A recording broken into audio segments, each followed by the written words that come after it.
Hello students, हम लोग करने वाले हैं class 9 math first chapter that is number systems और एक्सरसाइज 1.3।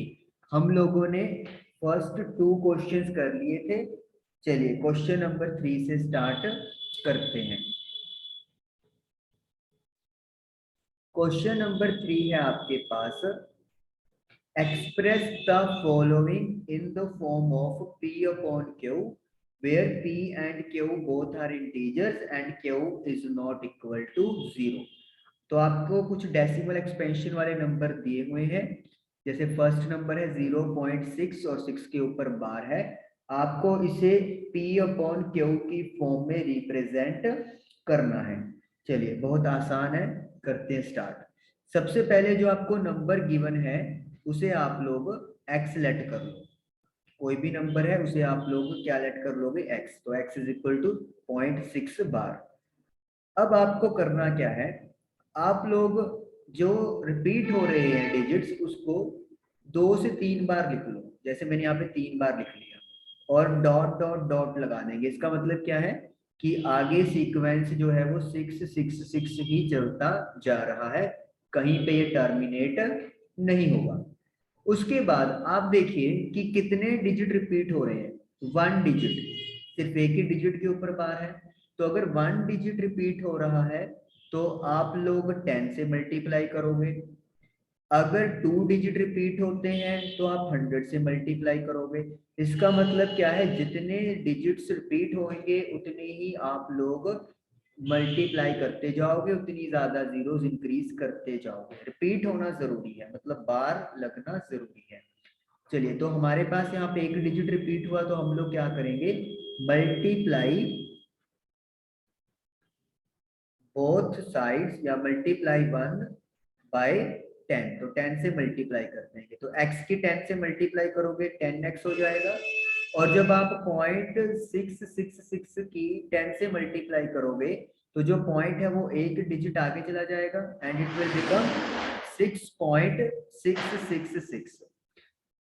यहाँ पे पॉइंट के बाद 3 डिजिट है तो आप लोग यहाँ भी पॉइंट के बाद 3 डिजिट ही रखेंगे। अगर मान लो मैं 4 तक लेता तो पॉइंट के बाद यहाँ भी 4 डिजिट्स लेते हम लोग। तो ये आपके पास इक्वेशन सेकंड बन गई। अब आगे आपको करना क्या है, सब्ट्रैक्ट 1 फ्रॉम 2। सेकंड इक्वेशन में से फर्स्ट इक्वेशन को माइनस कर दो। पहले सेकंड इक्वेशन माइनस फर्स्ट का, फिर सेकंड का राइट साइड माइनस फिर फर्स्ट इक्वेशन का राइट साइड। तो इस तरीके से आपने इक्वेशन लिख दिया। 10x में से 1x माइनस करेंगे 9x आ गया, और 6.666 को माइनस करेंगे 0.666 से तो क्या होगा, ये तो 0 0 0 बन जाएगा और 6 में से 0 गया 6, और ये वाली सारी टर्म्स भी अपने आप को क्या कर देंगी, कैंसिल कर देंगी। तो यानी कि हमारे पास सिर्फ क्या बचेगा, 6 बच जाएगा। तो यानी कि हम लोग यहाँ पे क्या लिख देंगे, 6। x कैलकुलेट करना है तो 9 को डिवाइड में ले जाओ तो यू विल गेट 2/3। तो इस तरीके से 0.6 बार को हम लोगों ने क्या लिख दिया, 2/3 लिख दिया है। 2 भी एक इंटीजर है, 3 भी एक इंटीजर है, और जो डिनोमिनेटर है वो 0 के इक्वल नहीं आया, तो ये हमारा p अपॉन q की फॉर्म में बन गया। चलिए अब करते हैं हम लोग इसी थर्ड क्वेश्चन में second part. Let x is equal to 0.47, और जो आपका रिपीट हो रहा है वो अकेला 7 है। तो सिर्फ एक ही डिजिट रिपीट हुआ है तो इसका मतलब क्या है, हमें 10 से मल्टीप्लाई करनी पड़ेगी। लेकिन जैसे मैंने आपको बोला कि पहले 2 से 3 बार लिख लेते हैं। जो रिपीट हुआ है 7 रिपीट हो रहा है तो इसे मैं 2 बार और लिख लेता हूँ और डॉट डॉट डॉट लगा लेते हैं। दिस इज लेट मी से इक्वेशन फर्स्ट।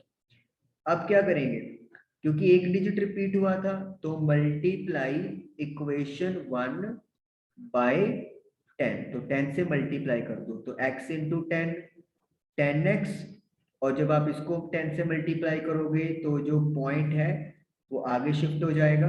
पॉइंट के बाद यहाँ पे 4 डिजिट्स हैं तो पॉइंट के बाद यहाँ भी 4 डिजिट्स हम लोग रखेंगे। This is equation second. Now subtract equation 1 from 2, second में से फर्स्ट माइनस कर दो, 10x minus x is equal to 4.7777 तीन डॉट माइनस 0.4777 तीन डॉट। तो 4.7777 ये लिख लो और नीचे 0.4777 लिख लो। आगे रिपीट हो रहा है तो इसलिए वो सारी टर्म्स एक दूसरे को कैंसिल ही कर देंगे। 0 0 0 तो 7 में से 4 गया 3 और 4 में से 0 गया 4, तो यानी कि 9x जो है वो मुझे मिलेगा 4.3 के इक्वल। मैं यहाँ पे पॉइंट हटाने के लिए इसको नीचे 10 लिख सकता हूँ। x कैलकुलेट करना है तो जो 9 है वो इधर आके डिवाइड में हो जाएगा, तो आई एम गेटिंग 43/90। अगर आप इसको डिवाइड करोगे तो यू विल गेट 0.477 रिपीट में चलता जाएगा। तो इस तरीके से आप लोगों का थर्ड क्वेश्चन का सेकंड पार्ट डन हो गया। चलिए अब करते हैं हम लोग थर्ड क्वेश्चन का थर्ड पार्ट। थर्ड पार्ट है मेरे पास x जो है वो है 0.001 का बार। तो सबसे पहले तो हम लोग क्या करेंगे, जो रिपीट हो रहा है यहाँ पे देखिए 3 डिजिट रिपीट हो रहे हैं 001, तो मैं इसे 1 2 एक बार और लिख लेता हूँ, ठीक है। इक्वेशन फर्स्ट, अब क्योंकि 3 डिजिट रिपीट हुए तो किसके साथ मल्टीप्लाई करनी पड़ेगी, 1000 के साथ। मल्टीप्लाई इक्वेशन 1 बाय 1000, तो 1000 इंटू एक्स 1000x, और जब यहाँ पे 1000 से मल्टीप्लाई करोगे तो जो ये पॉइंट है वो 3 डिजिट आगे चला जाएगा, यानी कि 1 2 3, तो इट विल बिकम 1.001001।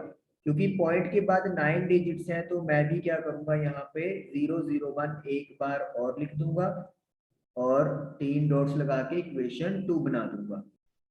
आगे same step, subtract equation 1 from equation 2.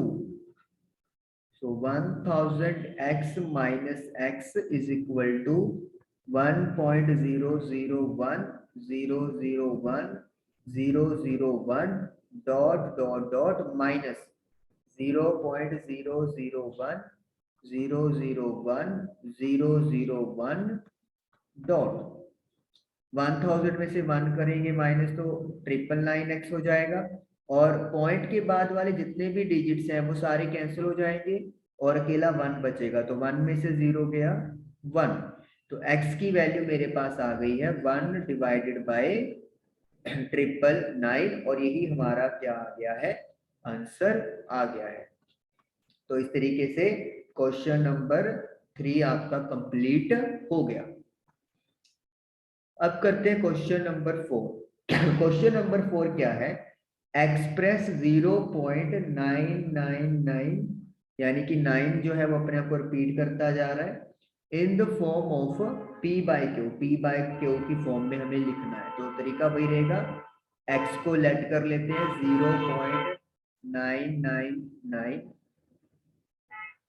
तीन डॉट्स। तो क्योंकि हमारा जो 9 है एक ही डिजिट रिपीट हो रहा है, तो दोनों साइड्स को हम लोग 10 से क्या करेंगे, मल्टीप्लाई करेंगे।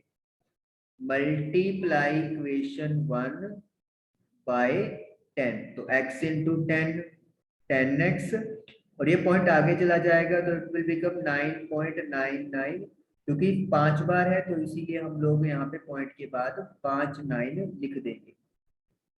नाउ अब वही step, subtract equation 1 from 2, second में से फर्स्ट इक्वेशन को क्या कर दोगे, माइनस, यानी कि 10x minus x is equal to 9.59 minus 0.99 और 3 पॉइंट्स, तो 10x में से 1x गया 9x, पॉइंट के बाद जो 9 है वो सारे 0 बन जाएंगे और 9 में से 0 हो गया 9। तो I am getting x is equal to 9/9 that is equal to 1। तो हमें ये बोल रहे हैं कि are you surprise by your answer, क्या आप अपने से सरप्राइज हो? With your teacher and classmates discuss why the answer make sense.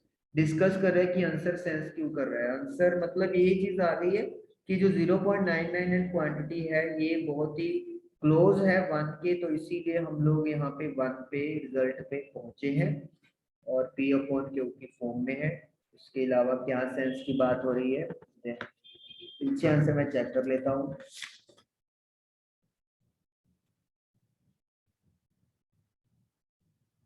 नहीं, पीछे कुछ भी यहाँ पे मेंशन नहीं है।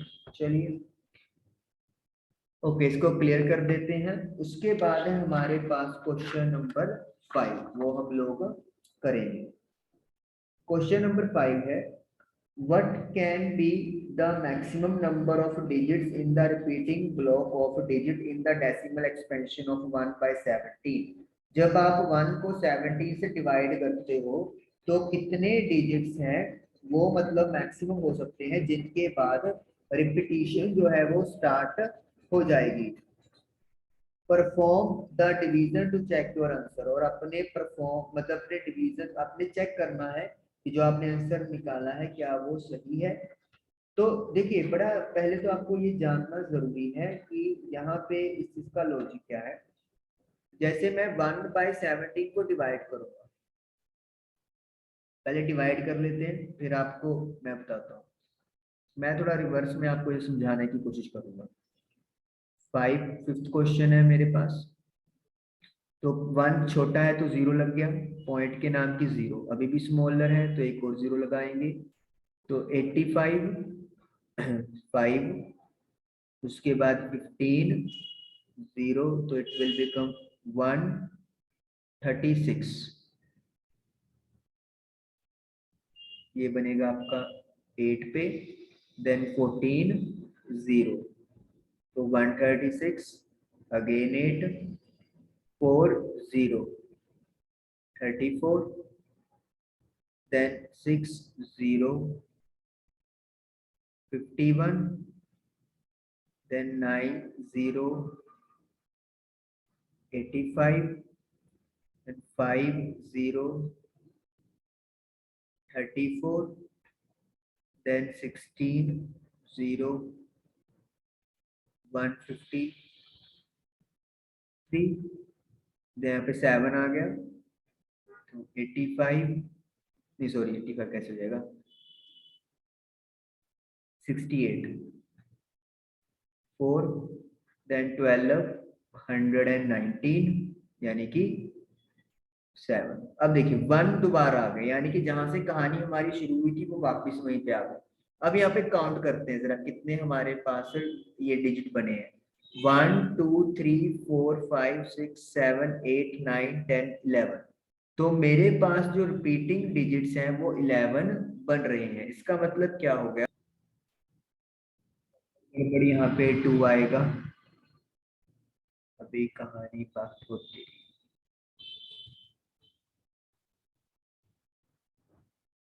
अभी कहानी बाकी है। इधर 2 रिमाइंडर बचेगा, 2 0 तो 17 यानी कि 1, 3 0 30 अगेन 17 यानी कि 1, फिर 13 0 ये बनेगा आप लोगों का 119 यानी कि 7, देन 11 110 यानी कि 102 यानी कि 6, 8 0 68 यानी कि 4, 12 अब आ गया 19 यानी कि ये 7 और 1 रिमाइंडर है।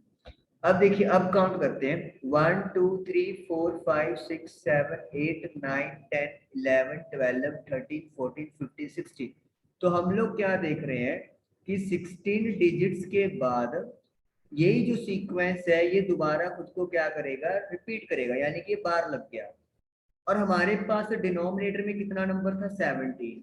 तो हमेशा याद रखिए कि अगर आपके पास कभी भी डिवीजन करना है और वो नॉन टर्मिनेटिंग में जाएगा तो जितना नीचे डिनोमिनेटर में नंबर होगा उससे एक कम, मान लो मैं ऐसे एक नंबर आपको बताऊं 15, तो 15 अगर यहाँ पे रिपीटिंग में जाना है तो उसके पास कितने होंगे, मैक्सिमम 14 डिजिट्स के बाद वो रिपीट करना शुरू कर देगा। 14 या 14 से कम, लेकिन 14 से ज्यादा कभी नहीं। इसी तरीके से अगर नीचे यहाँ पे डिनोमिनेटर में 17 है, ऊपर 1 है, तो 17 से एक कम कितना होता है 16, यानी कि मैक्सिमम 16 डिजिट्स होंगे। उसके बाद फिर ये रिपीटिशन शुरू हो जाएगा। 16 से कम हो सकता है लेकिन 16 से ज्यादा नहीं होगा। इस तरीके से ये वो आपसे पूछा था कि मैक्सिमम डिजिट्स कितने हो सकते हैं, तो हम लोग क्या लिख देंगे 16 डिजिट्स, और ये डिवीजन परफॉर्म करके आप लोगों का प्रूव भी हो गया। चलिए क्वेश्चन नंबर हम लोग 6 करेंगे। क्वेश्चन नंबर 6 आपको कहा गया है, look at the several examples of rational number in the form of p by q where p and q are integers with no common factor other than 1 and having terminating decimal expansion। हमने ऐसे कुछ example ढूंढने हैं जिसमें p upon q integers हो लेकिन दोनों का कॉमन फैक्टर 1 होना चाहिए और उनका डेसिमल एक्सपेंशन टर्मिनेटिंग होना चाहिए। जैसे हम लोग यहाँ पे लिख सकते हैं 1/4, क्योंकि इसका भी टर्मिनेटिंग होता है 0.25। मैं यहाँ पे लिख सकता हूँ 2/5, ये 0.4 होता है। तो ये ऐसे मतलब हमें ढूंढने हैं। Okay, can you guess what property of q satisfy. Q मतलब डिनोमिनेटर, तो कहते हैं डिनोमिनेटर की कौन सी प्रॉपर्टी है जो सेटिस्फाई होनी चाहिए। अगर हमारे पास डेसिमल एक्सपेंशन क्या बनेगा, टर्मिनेटिंग बनेगा, टर्मिनेटिंग डेसिमल एक्सपेंशन। तो इसका आंसर बहुत ज्यादा सिंपल है, मैं आपको बता देता हूं।